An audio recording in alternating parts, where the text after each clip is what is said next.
Yo creo que Donald Trump ha forjado una política deliberada de deshacerse de todos los órdenes y de todos los aliados hasta con los cuales contaba Estados Unidos. Y que al final yo creo que va a representar el aislamiento y el deterioro total de los Estados Unidos, no solamente sus valores políticos y democráticos, sino también el orden económico establecido. Yo creo que este es el inicio de un gran declive de la economía norteamericana. Esa es la que yo predigo. Y de la Este, cual solamente se va a salir cuando se salga del régimen de Donald Trump. Porque definitivamente, y aquí quiero hacer este comentario final para entrar ya en los hechos, inclusive hay muchos economistas locales de gran prestigio que insisten en tratar de buscar una explicación a esto y te dicen a ti, no, mira, fíjate, pareciera que Donald Trump no sabe lo que está haciendo. Vamos a pasar con el último capítulo de los viernes de Mirador Económico, porque a partir del jueves después de Semana Santa, Mirador Económico con Horacio Estribí va a estar con nosotros, recuerden, los jueves a las 7 de la mañana.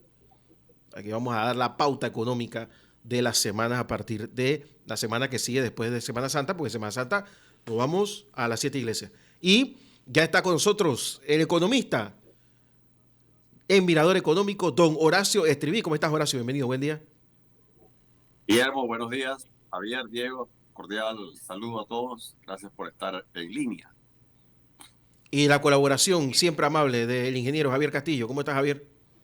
feliz de estar de vuelta después de haber estado medio con un poquito de quebrantos de salud, nada grave, pero tú sabes, no pude acompañarlo la semana pasada, lo lamento. Sí, sí, sí, qué bueno que estés mejor, qué bueno que estés mejor.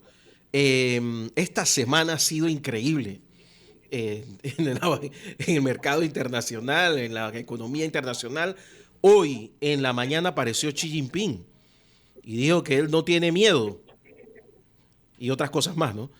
Pero lo que quiere decir es de que estamos incluso en el inicio de una primera guerra comercial mundial, digamos. Horacio. Creo que podría sí calificarse de esa manera. Indudablemente que estamos un poco como sucedió durante el COVID. Estamos en lo que los americanos definirían como uncharted territory, como un territorio donde no hay mapa realmente, donde no hay un referente similar que nos pudiera decir, bueno, vamos en esta dirección. Hay antecedentes similares, ciertamente, pero nada con la magnitud y las implicaciones y la complejidad de lo que estamos viviendo hoy por hoy, ciertamente, ¿no? Sí, Pero porque coincido contigo en nosotros, algo, y es que es un momento de sacudimiento en la historia económica del mundo. nosotros hemos tenido guerras comerciales, pero nunca después de una integración de sistemas como la que habíamos vivido durante los últimos 50 años, ¿no?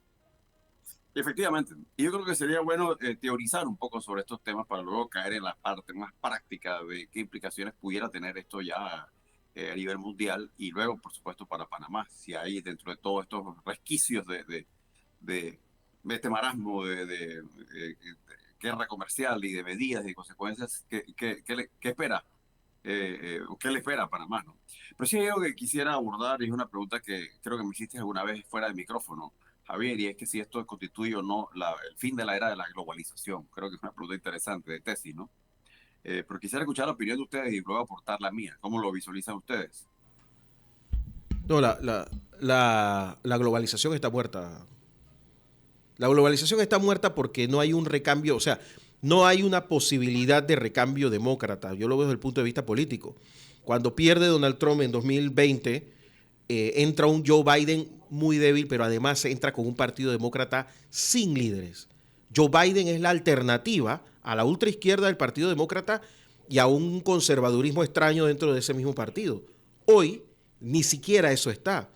Están tratando de hacer todo tipo de malabarismos para ver si aparece algún líder y dependen 100% de los errores de Donald Trump para retomar el control del Congreso dentro de 2 años y medio. Con ese panorama, olvídate, el futuro es conservador por un rato largo. Sí, yo pienso que lo que dice Guillermo es completamente cierto para Estados Unidos. La gran pregunta aquí es si las redes que se han construido en los últimos 50 años se pueden reconstruir alrededor de Estados Unidos, dejando a Estados Unidos como un hoyo negro. Consume más que todo el resto de los países, es cierto, pero hay que ver cómo va a evolucionar eso con inflación, con desempleo, con el tipo de cosas que se avecinan. Yo pienso de que de alguna manera los países latinoamericanos se van a unir a BRICS y los europeos van a armar un bloque y van a haber bloques comerciales que van a hablar entre ellos y van a creer en volver a integrarse, pero que a los Estados Unidos no le van a dar play por mucho tiempo. Tú dices que vuelven los no alineados. Sí, algo así, algo así. No, yo creo que va, sí, yo estoy completamente de acuerdo con Javier. Nosotros vamos a terminar en la órbita de Estados Unidos, nosotros, Panamá. Pero el resto vas a ver hacer un Centroamérica y un Sudamérica siguiéndole la línea a los BRICS, porque no les queda de otra. Porque el mundo multipolar llegó para quedarse. La Unión Europea se va a trincherar. Asia va a seguir a China y a India y Estados Unidos, que es, yo estoy de acuerdo, o sea, yo sí creo que no se va a poder dejar de contar con Estados Unidos por la capacidad adquisitiva de ese mercado. O sea, el gringo tiene plata para comprar y comprar mucho y le gusta. Y eso no ha cambiado y no parece que va a cambiar. Bueno, creo que coincido con ustedes en parte, pero quiero dejar algunas reflexiones adicionales. Y es que el análisis tuyo parte de una concepción eh, política, si se quiere. La mía terminaría en una más bien de tipo económico, aunque también empieza por lo político. Coincido contigo en que hay un resquebrajamiento, una conmoción telúrica a los valores tradicionales que algunos podríamos definir como libertarios, como típicos de nuestra democracia liberal. Digamos, el hegemón, el principal actor, quieras o no, supervisor o vigilante de la democracia liberal como la hemos concebido, indudablemente que ha traicionado los principios fundamentales, ¿no? Y eso representaría un retroceso fundamental a la democracia a nivel mundial. Coincido con eso. Coincido también que probablemente pudiéramos identificar la globalización con valores de tipo libertario. En su tiempo, Margaret Thatcher, en su tiempo George Bush, etcétera. Perdón, Ronald Reagan, que fueron los grandes precursores de esta, digamos, de esta etapa, de este movimiento a raíz de la caída del muro de Berlín, etcétera, en el 89. Coincido también con eso. Pero, por otro lado, hay una realidad y es que los avances tecnológicos se han caracterizado precisamente por zanjar esas brechas, esas distancias que hay geográficas y en gran medida fueron un factor contribuyente a esa integración de la economía mundial. Es cierto que desde la era que señalé del 89, que fue, por así decirlo, digamos, el paroxismo, la época icónica del proceso de apertura, que se caracterizó por la unificación de políticas económicas, en reducción de aranceles, integración de los mercados financieros, integración de la tecnología, etcétera, que es el que le dio sustento a todo este proceso de intercambio comercial y de la inversión, fue menguando, al punto que inclusive hace apenas unos 8 o 9 años ya se hablaba del desmonte de la globalización y que le iba a sustituir la regionalización. Pero, y en esto voy a ser quizás un poco simplista, creo que a todos nos consta que la historia se mueve en círculos, ¿no? Y tú lo señalabas hace un momento, Guillermo, cuando decías, mira, se aproximan las elecciones de término medio. Y yo en ese sentido he discrepado mucho de la visión que tiene alguna gente que dicen con mucho atino, decir, mira, en este momento Donald Trump controla ambas cámaras de la Asamblea, tiene bajo su control la totalidad de el Partido Republicano, está empezando a controlar al propio sistema legislativo y además también el judicial. A diferencia del primer gobierno, pareciera que Trump gobierna a sus anchas, pero allí radica precisamente su gran debilidad y su gran falla, y es que los hechos nos están demostrando que realmente él no entiende el fenómeno económico y que está tomando decisiones que son absolutamente arbitrarias, que van en contravía del interés de mucha de la gente que lo apoya a él políticamente, y eso empieza a ser, naturalmente, a marcar lo que pudiera ser la erosión de su de su propio gobierno, ¿no? Entonces yo sí predigo que eso va a implicar un costo político enorme. Por ende, yo sí visualizo una globalización resurgiendo, quizás no este año, quizás no el próximo, quizás no ni siquiera dentro de 5 años, pero yo sí creo que eventualmente el mundo va a marchar nuevamente hacia una integración más fuerte de sus economías. La primera pregunta que haría, eso sí, es bajo qué régimen, si un régimen democrático como lo hemos concebido, que se comparte el mundo con régimen autocrático, o simplemente hay un deterioro irreversible de los valores democráticos y tendemos hacia un mundo político distinto al que hemos conocido. ¿Tú crees que entonces ¿de qué periodo se te ocurre? Si tuvieras que predecir, tú dices que serían 10, 15 años antes de que podamos volver a tener un WTO que funcione, porque ahora mismo el WTO es un mamotreto. Quisiera poder ponerle fecha de cumpleaños a mi predicción, pero inclusive algunos pueden alegar que es un poco, es como decir, algún día llegará el final del régimen de Chávez, bueno, Sí.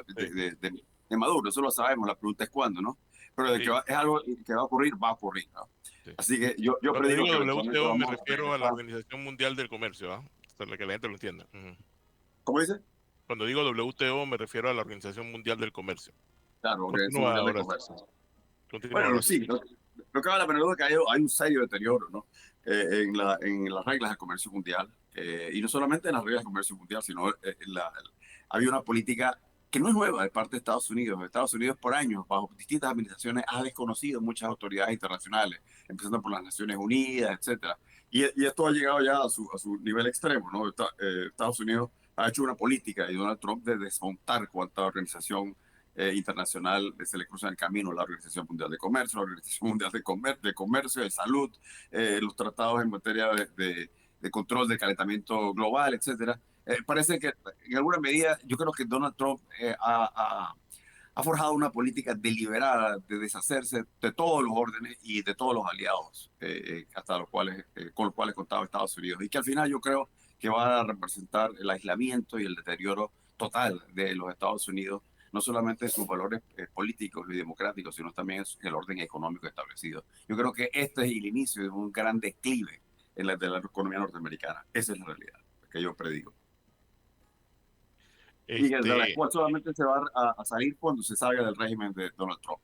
Porque definitivamente, y aquí quiero hacer este comentario final para entrar ya en los hechos, inclusive hay muchos economistas locales de gran prestigio que insisten en tratar de buscar una explicación a esto y te dicen a ti, no, mira, fíjate, pareciera que Donald Trump no sabe lo que está haciendo, pero sí sabe, y te voy a dar una explicación. Lo que él realmente quiere es que él quiere devaluar su moneda, ¿no? Lo que él quiere es cambiar el orden que representa la hegemonía del dólar y sustituirlo por la moneda blockchain. Yo no tengo una serie de teorías que parecen más bien wishful thinking, porque en el fondo yo creo que la realidad es que, y tú analizas la historia de Donald Trump desde hace muchos años venía planteando ese sueño trumpiano de que había que retaliar en su momento a los japoneses. Después ahora Trump siempre ha tenido en su mente, ¿no?, efervescente, una especie de fijación con que hay una rivalidad allá afuera que quieren dañar a Estados Unidos, etcétera. Eso pareciera que es un tema psicológico muy de él. Lo cierto del caso es que él acompaña eso siempre con un análisis muy superficial, pero que en honor de la verdad es un análisis que no responde a profundos conocimientos de tipo académico, ni teórico, ni conceptual. Donald Trump no es un iluminado de la economía, no lo es. Y con esto no quiero decir que, bueno, que si tú no sabes de economía, tú no puedes gobernar. No, sí puedes asesorarte, pero es evidente que el asesoramiento que le ha buscado ha sido un poco mimetizando su propio pensamiento simplista, drástico, superficial, que lo único que responde más bien es un capricho, y es que voy a elevar los aranceles para devolverle la grandeza a Estados Unidos. Yo creo que en la práctica ese es el resultado que tenemos hoy día. Esto no obedece, no acepta ninguna explicación otra que esa, que Donald Trump no sabe lo que tiene entre manos. Quiero darte una visión política adicional a lo que estás diciendo. Desde el fin de la Segunda Guerra Mundial, las decisiones económicas de Estados Unidos han estado en la costa este de Estados Unidos. Más o menos alguna que otra en el oeste, pero básicamente en el este de los Estados Unidos. Donald Trump ha estado diciendo, como tú bien explicas, desde los años 80, esta idea, a pesar de ser él un tipo de Nueva York, pero digamos la verdad, él es un tipo de Nueva York que no gustaba en Nueva York. Y por eso compra la propiedad en Florida y va haciendo un grupo de amigos. Mar-a-Lago no es una casa, Mar-a-Lago es un complejo, como decirte Punta Chame, pero cerrado. Así de grande. Y hay torneos de golf, hay cualquier cantidad de cosas. Él ha hecho un ecosistema de millonarios allá adentro. Pero además ese ecosistema de millonarios lo ha llevado a rodearse de los ricos de Dallas, los ricos de Tennessee, los ricos de Ohio, los ricos de Kansas y una serie de personas que tienen mucho dinero, que son de la América esa donde todos tienen que ser blancos, rubios, de ojos verdes y altos, y no los escuchaban en Wall Street. Ahora esos tipos se encontraron con alguien como Donald Trump que comulga más o menos con esas ideas y que le dice, mira, tú quieres ser presidente, aquí está la plata, aquí está el empuje, pero cuando llegues ya sabes. Donald Trump está jugando golf. Todos los fines de semana se va a jugar golf el viernes en la tarde y regresa el domingo en la mañana, en la tarde. ¿A qué hora se sienta a hacer análisis económico, mis estimados? No lo hace. Él tiene un grupo de personas que han sido financiadas por estas grandes familias que son los que en su pensamiento dicen, se acabó eso de que no hay carros Ford en Alemania o que no hay Chevrolets en Tokio. Y yo creo que ese componente no lo estamos viendo. O sea, Donald Trump es la cara de una gran pirámide. Por eso te digo, creo que esto va para largo. Y agrégale a eso también que hay un contingente importante de gente que vota por él, que son no son esos blancos sofisticados, sino los blancos que se definen como redneck, trabajadores que han sufrido el embaste, si se quiere, sí, efectivamente, de la globalización. Pero que no es producto necesariamente de las rivalidades que representan otras potencias u otros países, sino también producto de algo muy natural, que es el avance tecnológico.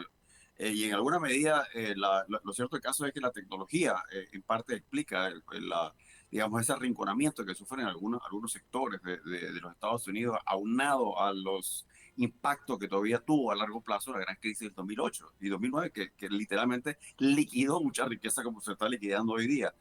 Eso generó un resentimiento, un descontento y que Donald Trump supo atender de manera muy atinada desde el punto de vista político, diciéndole a la gente, no, la culpa no es otra que de los extranjeros que nos han inundado y sobre todo los chinos que nos han inundado de toda clase de productos. Que por cierto, si te pones a ver también es una visión tremendamente simplista, Guillermo y Javier, porque ignora otro hecho, y es el tema de los servicios, ¿no? En donde Donald Trump no hace alusión alguna. Y es el hecho de que el comercio mundial no solo está conformado por bienes o bienes industriales o tecnológicos, sino también por servicios. Entonces, esto es un área donde ha habido un abandono absoluto. Entonces, es una especie de fetiche, de fantasía económica de Donald Trump de volver la grandeza de Estados Unidos, solamente tomando en cuenta el aspecto de los bienes y de una forma de cómo sustituir digamos, los productos chinos por productos norteamericanos, etcétera, ignorando otras realidades muy complejas que tienen que ver con la tecnología, con el desarrollo de infraestructura, con alianzas, forjar alianzas por parte de Estados Unidos, mejorar la productividad, mejorar la investigación, que son todos elementos fundamentales. Si realmente se pretendiera restituir a Estados Unidos su grandeza económica, y que son cosas que se tomarían en cuenta si Trump creo que no sintiera ese desdén, esa rivalidad y ese desprecio por los académicos. Creo que el fondo es eso. El Trump en el fondo resiente muchas cosas, pero una de ellas es que él no es un académico y que no es un hombre de grandes dotes intelectuales, y él lo suple un poco con esa arrogancia típica de los magnates inmobiliarios. El problema real al que se enfrenta... Disculpa, Guillermo, ibas a decir algo. No, nada más que adicionar una cosita. No sé si vieron a la señora Gretchen, la gobernadora de Michigan, en el Salón Oval de la Casa Blanca. No. Ella estaba antes de ayer ahí, y ayer dio unas declaraciones en Michigan diciendo que estaba de acuerdo con las políticas económicas del presidente Trump. La señora Gretchen se baraja como candidata del Partido Demócrata varias veces, y hoy por hoy es lo más relevante que hay. No la van a poner, por supuesto, de ninguna de las maneras, pero que en el propio Partido Demócrata te estén hablando con ese discurso te da una idea de lo que hay y de cosas que quizás nosotros no sabemos que están pasando dentro de Estados Unidos en ese nivel tan alto, porque creo que es la primera vez que estas discusiones están en un nivel inaccesible y que hacen que las variables dentro de los medios de comunicación sean tan dispersas. Bueno, tú sabes que Michigan fue uno de los estados que más fue golpeado por los procesos de offshoring, ¿no? De que se fueron todas las fábricas de carro y los carros de Detroit dejaron de venderse. Ella no puede decir otra cosa ahora mismo. Ella tiene que cuadrarse con el argumento de traer la fábrica. y ella no puede sentarse a hacer argumentos económicos porque la van a sacar de la gobernación como una pepa de guava. El problema que tiene Donald Trump y que tienen los asesores, señor Peter Navarro, que estuvimos discutiéndolo ayer, ¿te acuerdas? Es que la economía no se inventa, la economía solamente es el resultado de una ecuación y vamos a ver qué pasa, pero las cosas no se ven bien. Ahora mismo estoy viendo los tickers y todo está en rojo, de nuevo. Sí, lo cual nos lleva un poco a discutir los hechos, ¿no? Y los hechos son que ha habido para hacer un recuento, después del último programa que sostuvimos el pasado viernes, ha habido una gran volatilidad en los mercados, hubo un momento de recuperación que fue producto eh, de, de un anuncio que se hizo en su momento de Donald Trump de que iba a dejar sin efecto una porción importante del paquete de medidas que había adoptado, pero luego nuevamente Trump anuncia que va a arreciar sus medidas contra China y eso nuevamente provoca una volatilidad en el mercado. Sería un poco superfluo entrar en el día a día de cómo ha ido comportándose la bolsa. Creo que podríamos resumir diciendo que las bolsas, los principales indicadores de Estados Unidos y del mundo entero todavía sufren de una enorme volatilidad, lo que quiere decir que suben y bajan los precios, pero la tendencia nuevamente es hacia la baja, ¿no? Definitivamente irónicamente, lo que provoca la decisión de Donald Trump finalmente de hacer caso a algunos de sus asesores alarmados y decir, mira, Donald, confiamos plenamente en ti, pero aquí tenemos un issue y es con respecto al tema de los bonos del tesoro. Y ahí quisiera tomarme un minuto para dar una explicación de algo que es bastante complejo técnicamente, porque vamos a hacer un intento por simplificar. Fíjate, además del mercado accionario, donde se transan lo que se llaman equities, donde se transan acciones, también hay otro mercado importante, que es el mercado de los bonos. ¿Qué es un bono? Es un compromiso de un pagaré futuro. Y como ustedes saben, la mayoría de los estados, incluyendo Panamá, emiten bonos para financiar sus operaciones y es una forma de emisión de deuda pública, ¿no? Entonces, igual que muchos gobiernos, Estados Unidos viene siendo un emisor de los más poderosos, los más grandes, de los llamados bonos del tesoro, que por cierto han sido siempre considerados como uno de los instrumentos más infalibles dentro del mundo financiero. Bueno, ¿qué ocurre? Que como producto de las expectativas negativas, los tenedores de bonos, que incluyen países asiáticos, empezaron a vender, a dompear esos instrumentos y eso naturalmente provocó una caída en su precio. Por cierto, que algunos de ustedes escucharán algo que es contrario, es decir, bueno, subió el yield, el rendimiento de los bonos. Bueno, es que hay una relación inversa, tal que si el precio de un bono cae, eso quiere decir que aumenta su rendimiento. Por eso es que cuando tú escuchas aumentar el rendimiento de los bonos no es necesariamente una buena noticia, es mala, al contrario, quiere decir que estaba disminuyendo su precio. Y Es eso mala fue para el emisor. Es mala para el emisor. Es muy mala para el emisor. Porque lo que ocurre en el mercado es que para compensar un poco el deterioro que hay, digamos, en la perspectiva del valor del instrumento, baja el precio y aumenta su rendimiento. Y eso es exactamente lo que ocurrió como antesala de la medida que tomó Donald Trump y que ya definitivamente auguraba digamos, un inminente colapso del sistema financiero de Estados Unidos por el nivel de deuda que tiene, por la cantidad de instrumentos de este tipo que están en manos de China precisamente, y por el hecho de que el peso que representa financieramente dentro de la operatividad del gobierno norteamericano los bonos del tesoro. Esto fue lo que mandó una alarma definitivamente, la caída, la subida en el yield, en el rendimiento de los bonos, que fue lo que definitivamente provocó que Trump suspendiera las medidas. Pero como pueden ver, un hombre caprichoso, un hombre con poca capacidad evolutiva, un hombre aferrado a sus principios, a su ideología y a su visión muy única del mundo. El tipo dijo, bueno, suspendo esto, pero reactivo esto otro. Y lo que activó fue, redobló sus apuestas con respecto a la aplicación de tarifas a China. Y China, como decía hace un momento algunos de ustedes, ha respondido de forma enérgica, indicando que ellos tampoco van a retroceder. Entonces, un poco el balance de lo que ha ocurrido durante esta semana. Sí, ese ultimátum que le dio a Xi Jinping de que no reacciones porque si no te voy a poner más, eso no cayó bien en China. Eso es como el fútbol, que tú le metes un golazo al equipo contrario y le dices al equipo, y no se te ocurra venir a meterme tu gol a mí. Por favor, estamos 3 minutos, jugando, 3 jugando minutos, fútbol, Horacio. ¿no? ¿Para qué piensas cómo nos afecta esto a nosotros? ¿Cómo vamos a navegarlo? ¿Cuáles son las oportunidades, los problemas? Bueno, yo voy a hacer abstracción del tema político, del tema del canal por razones prácticas, ¿no? En este momento, pero sí voy a lo económico. Y yo tengo que serte franco. Naturalmente veo efectos indirectos y el hecho de que Panamá no se beneficia de una afectación en cuanto al comercio mundial, como en efecto está ocurriendo, no se beneficia de una situación recesiva mundial, aunque también habría que desgranar ese impacto, porque en realidad sí hay algo que beneficia a Panamá, y quizás estoy siendo un poco cortoplacista, pero el hecho, por ejemplo, de que el petróleo ha bajado como ha bajado, creo que en alguna medida es una buena noticia para Panamá. No es buena noticia para Panamá el hecho de que se afecte el comercio global, ni que va a haber una recesión a nivel mundial. Sin embargo, visto desde el punto de vista estrictamente de política comercial, que podríamos definir como que, bueno, ¿qué ocurre en cuanto a nuestra capacidad de exportación e importación, etcétera?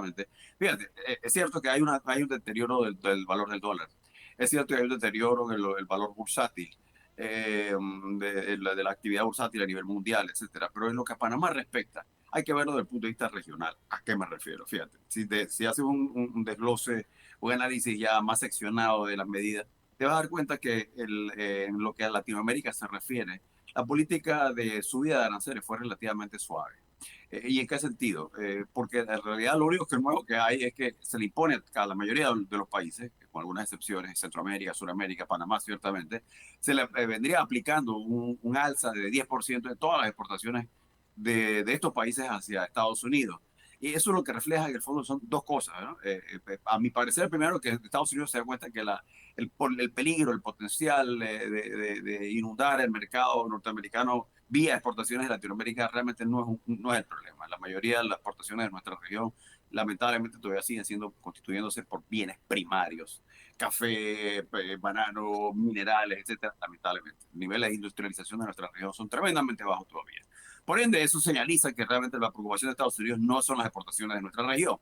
Dos, probablemente, estoy diciendo quizá un poco cándido en mi apreciación, porque es difícil saber realmente qué radica en la cabeza de Donald Trump, pero que ellos todavía ven quizás alguna esperanza de que la región efectivamente se convierta en un tipo de aliado con respecto a eso, la estrategia de reforzar la industrialización de Estados Unidos y que se cumplan en la región algunos procesos básicos de ensamblaje, etcétera, ¿no? Evitando naturalmente lo que se define en política comercial como triangulación, y es que traten de usarse nuestros puertos, nuestras facilidades, nuestras instalaciones, nuestros países como mecanismos para evadir la subida de aranceles que él le quiere aplicar definitivamente a países asiáticos, como China, por ejemplo. Entonces, haciendo abstracción de ese riesgo, uno podría pensar que los Estados Unidos todavía y Trump confía en que la región puede ser algún tipo de aliado en este proceso de industrialización. Si eso fuera así, si mi interpretación es correcta y no cambia en el camino, eso pudiera representar para Panamá quizás una pequeña oportunidad de desarrollar algún ensamblaje y algún tipo de avance en materia de manufactura con destino a los Estados Unidos. Esa sería un poco mi lectura. Quizás un poco optimista, pero tengo que ser muy real. Yo no comparto la política de Trump en ningún sentido, ni hacia Panamá, ni hacia el canal, ni hacia la industrialización, ni hacia el comercio global, pero en ese sentido es mi interpretación con respecto a Panamá. Aún así, Trump se ha convertido en nuestro gran ministro de turismo y tenemos que hacer algo al respecto. En su momento Hugo Chávez nos ayudó mucho con las finanzas, pero hoy Donald Trump es nuestro ministro de turismo y tenemos que aprovecharlo. Ahora, cuando terminemos, yo voy a poner, después de lo que dijo el secretario de Defensa de Estados Unidos, una nota de 6 minutos del Infobae indio, un digital que tiene 7 millones de seguidores en YouTube. En inglés habla de este tema, una analista india habla de este tema, un medio muy respetado en el sur asiático, sureste asiático. Ayer yo puse una nota de 7 minutos del principal canal de televisión internet, el CNN, de Singapur.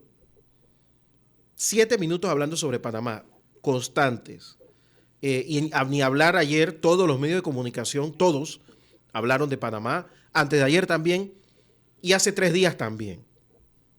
Entonces, estamos ante una situación interesante Sí.